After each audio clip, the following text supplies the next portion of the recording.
Continuing on with the 8th chapter, So Close. My grandmother was very fond of cookies made of banana, egg, and coconut, so my mother and I always stopped at Mrs. Hong's house to buy these cookies for her on our way back from the marketplace. My mother also liked to see Mrs. Hong because they had been very good friends since grade school days. While my mother talked with her friend, I talked with Mrs. Hong's daughter, Lan. Most of the time, Lan asked me about my older sister, who was married to a teacher and lived in a nearby town. Lan, too, was going to get married to a young man living next door, Trung. Trung and Lan had been inseparable playmates until the day tradition did not allow them to be alone together anymore. Besides, I think they felt a little shy with each other after realizing that they were man and woman. Lan was a lively, pretty girl who attracted the attention of all the young men of our hamlet. Trung was a skillful fisherman who successfully plied his trade on the river in front of their houses. Whenever Lan's mother found a big fish on the kitchen windowsill, she would smile to herself. Finally, she decided that Trung was a fine young man and would make a good husband for her daughter. Trung's mother did not like the idea of her son giving good fish away, but she liked the cookies Lan brought her from time to time. Besides, the girl was very helpful. Whenever she was not busy at her house, Lan would come over in the evening and help Trung's mother repair her son's fishing net. Trung was happiest when Lan was helping his mother. They did not talk to each other, but they could look at each other when his mother was busy with her work. Each time Lan went home, Trung looked at the chair Lan had just left and secretly wished that nobody would move it. One day when Trung's mother heard her son call Lan's name in his sleep, she decided it was time to speak to the girl's mother about marriage. Lan's mother agreed they should be married and even waived the custom whereby the bridegroom had to give the bride's family a fat hog, 6 chickens, 6 ducks, 3 bottles of wine, and 30 kilos of fine rice, for the two families had known each other for a long time and were good neighbors. The two widowed mothers quickly set the dates for the engagement announcement and for the wedding ceremony. Since their decision was immediately made known to relatives and friends, Trung and Lan could now see each other often. One day, as Trung helped Lan to plant a mango tree behind her house, he asked her, Have you ever looked at those dainty town boys who pass by your house all the time?" Instead of answering Trung, Lan poked a hard finger at his ribs and laughed. Then she said, "You are not bad looking at all, so don't bother about them. Besides, my mother said that in darkness, everybody looks the same." To a shy young man like Trung, the remark was quite bold, but he was very pleased and happy. At last it was the day of their wedding. Friends and relatives arrived early in the morning to help them celebrate. They brought gifts of ducks, chickens, baskets filled with fruits, rice wine, and colorful fabrics.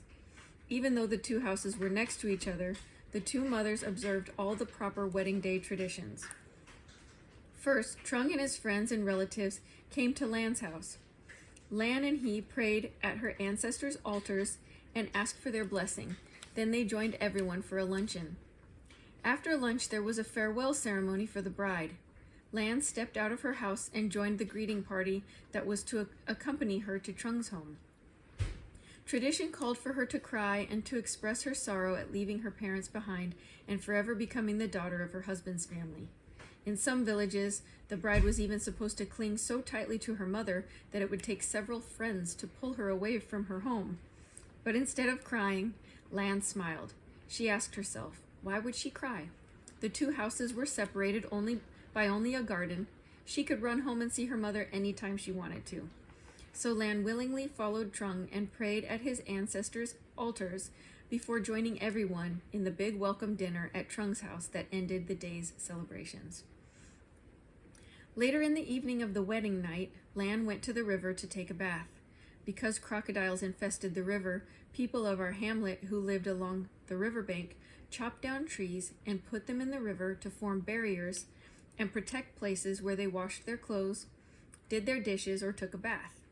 This evening, a wily crocodile had avoided the barrier by crawling up the riverbank and sneaked up behind Lan. The crocodile grabbed her and went back to the river by the same route that it had come.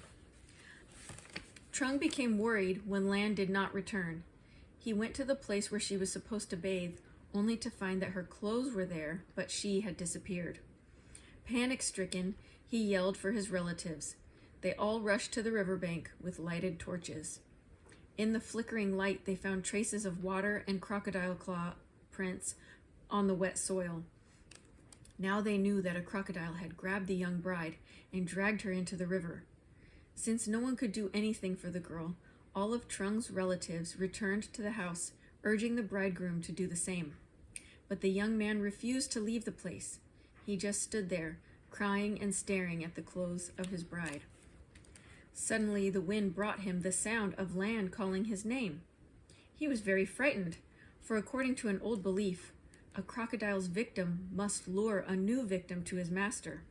If not, the first victim's soul must stay with the beast forever. Trung rushed back to the house and woke all his relatives. Nobody doubted he thought he had heard her call, but they all believed that he was the victim of a hallucination. Everyone pleaded with him and tried to convince him that nobody could survive when snapped up by a crocodile and dragged into the river to be drowned and eaten by the animal. The young man brushed aside all their arguments and rushed back to the river. Once again he heard the voice of his bride in the wind, calling his name. Again he rushed back and woke his relatives. Again they tried to persuade him that it was a hallucination, although some of the old folks suggested that maybe the ghost of the young girl was having to dance and sing to placate the angry crocodile because she failed to bring it a new victim. No one could persuade Trung to stay inside. His friends wanted to go back to the river with him, but he said no. He resented them for not believing him that there were desperate cries in the wind. Trung stood in front of the deep river alone in the darkness. He listened to the sound of the wind and clutched the clothes Lan had left behind. The wind became stronger and stronger and often changed direction as the night progressed, but he did not hear any more calls. Still, he had no doubt that the voice he had heard earlier was absolutely real. Then at dawn, when the wind died down, he again heard, very clearly, Lan call him for help. Her voice came from an island about 600 meters away. Trung wept and prayed, "You were a good girl when you were still alive. Now be a good soul. Please protect me so that I can find a way to kill the beast in order to free you from its spell and avenge your tragic death." Suddenly, while wiping away his tears, he saw a little tree moving on the island. The tree was jumping up and down. He squinted to see better. The tree had 2 hands that were waving at him, and it was calling his name. Trung became hysterical and yelled for help. He woke all his relatives, and they all rushed to his side again. At first, they thought that Trung had become stark mad. They tried to lead him back to his house, but he fiercely resisted their attempt. He talked to them incoherently and pointed his finger at the strange tree on the island. Finally, his relatives saw the waving tree. They quickly put a small boat into the river, and Trung got into the boat along with 2 other men. They paddled to the island and discovered that the moving tree was, in fact, Lan. She had covered herself with leaves because she had no clothes on.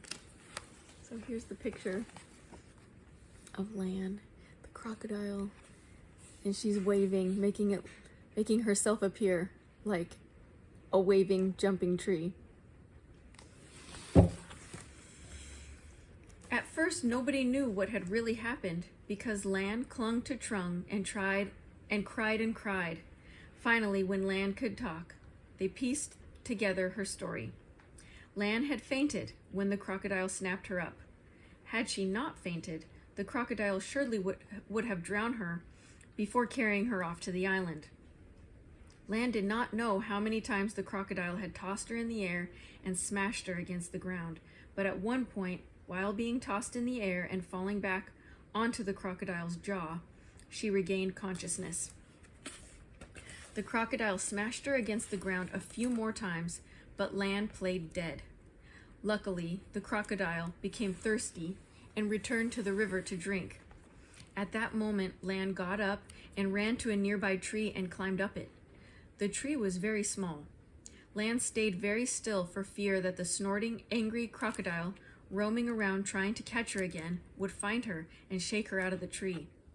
Lan stayed in this frozen position for a long time until the crocodile gave up searching for her and went back to the river. Then she started calling Trung to come rescue her. Lan's body was covered with bruises, for crocodiles soften up big prey before swallowing it. They will smash it against the ground or against a tree, or keep tossing it into the air. But fortunately, Lan had no broken bones or serious cuts. It was possible that this crocodile was very old and had lost most of its teeth. Nevertheless, the older the crocodile, the more intelligent it usually was. That was how it knew to avoid the log barrier in the river and to snap up the girl from behind. Trung carried his exhausted bride into the boat and paddled home. Lan slept for hours and hours. At times, she would sit up with a start and cry out for help, but within 3 days, she was almost completely recovered. Lan's mother and Trung's mother decided to celebrate their children's wedding a second time because Lan had come back from the dead. All their friends came and sang to the happy couple. At midnight, at the end of the last serenade, the wedding night, the bride and bridegroom were supposed to open the windows of their room to thank the minstrels, but Lan and Trung kept the window closed. Perhaps they were too tired or too busy to open it. The serenade party left good-humoredly, saying one could do well only one thing at a time.